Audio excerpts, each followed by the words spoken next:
Hello friends, ഇന്ന് ഞാൻ പറയാൻ പോകുന്നത് ജീവിതശൈലി രോഗങ്ങളായ പൈൽസ്, ഫിസ്റ്റുല, ഫിഷർ എന്നിവയെക്കുറിച്ചും ഇതിനുള്ള എക്സസൈസുകളെക്കുറിച്ചുമാണ്.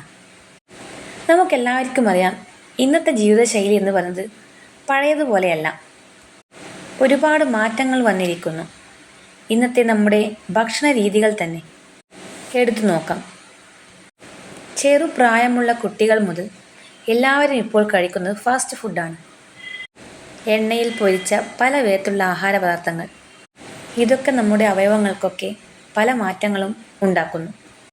ഇതൊക്കെ മൂലം വരുന്ന രോഗങ്ങളാണ് ഫിഷർ, ഫിസ്റ്റുല, പൈൽസ്. നമുക്ക് കാലിലുണ്ടാകുന്ന വെരിക്കോസ് വെയിൻ പോലെ തന്നെയാണ് നമ്മുടെ മലദ്വാരത്തിൻ്റെ ഉള്ളിലും നമുക്ക് ഇതുപോലുള്ള വെയിനുകളുണ്ട്. വെരിക്കോസ് വെയിൻ വരുന്നത് പോലെ തന്നെയാണ് ഇതും. കുറച്ച് തടിച്ചു കഴിയുമ്പോൾ നമുക്ക് മലം അതിലൂടെ ഈസിയായി വരുന്നതിന് കുറച്ച് ബുദ്ധിമുട്ടുണ്ടാക്കുന്നു. വീണ്ടും ഇത് തടിച്ച് പുറത്തേക്ക് വരുമ്പോൾ അത് പൈൽസായി മാറുന്നു. ഉള്ളിൽ ചെറിയ കുമിളകൾ പോലെ നിൽക്കുമ്പോൾ അത് ഫിഷർ, ഫിസ്റ്റുല എന്നുള്ള രീതിയിലേക്ക് മാറുന്നു. നിങ്ങൾ കഴിയുന്നതും എരിവുള്ള ഭക്ഷണങ്ങൾ ഒഴിവാക്കുക. അതുപോലെ തന്നെ ചിക്കൻ, മട്ടൻ, ബീഫ് മുതലായുള്ളവ ഒഴിവാക്കുക. കഴിയുന്നതും ഒഴിവാക്കുന്നതായിരിക്കും നിങ്ങൾക്ക് നല്ലത്.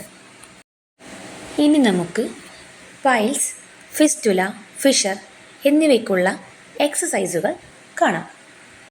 ഈ ചിത്രങ്ങളിൽ കാണുന്ന എക്സസൈസുകൾ നിങ്ങൾ ഡെയിലി ചെയ്യുക. നിങ്ങൾക്കുള്ള ഈ ഫിഷർ, ഫിസ്റ്റുല, പൈൽസ് ചുരുങ്ങി വരാൻ ഈ എക്സസൈസുകൾ നിങ്ങളെ സഹായിക്കും. അങ്ങനെ പതിവായി ഈ എക്സസൈസുകൾ ചെയ്യുന്നതിലൂടെ നിങ്ങൾക്ക് നല്ല മാറ്റം കാണുന്നതായിരിക്കും. Thank you.